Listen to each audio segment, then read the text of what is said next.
വയസ്സ് മുതൽ ആരംഭിക്കുന്നതായിരിക്കും നല്ലത്. പരിശീലനങ്ങൾക്കെല്ലാം കൃത്യമായ സമയം നൽകേണ്ടതാണ്. സമയദൈർഘ്യം കുറച്ചുകൊണ്ടുവരിക എന്നത് പരിശീലനത്തിൽ ഏറ്റവും പ്രധാനമാണ്. അതുപോലെ ചാർട്ട് പേപ്പറിലോ ന്യൂസ് പേപ്പറിലോ വലിയ മാർക്കർ പേന കൊണ്ട് വലിയ അക്ഷരങ്ങളിൽ എഴുതാൻ പ്രേരിപ്പിക്കണം. അതിൽ വന്ന തെറ്റുകൾ സ്വയം കണ്ടെത്തി വീണ്ടും തിരുത്തി എഴുതി ആവർത്തിപ്പിക്കേണ്ടതുണ്ട്.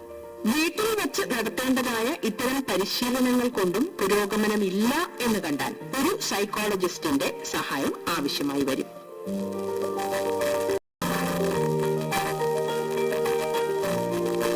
രക്ഷിതാക്കൾ അറിയാൻ. അവതരണം ഗായത്രി ദേവി. തയ്യാറാക്കിയത് LR മധുജൻ. സാങ്കേതിക നിർവഹണം അബി സ്റ്റീഫൻ.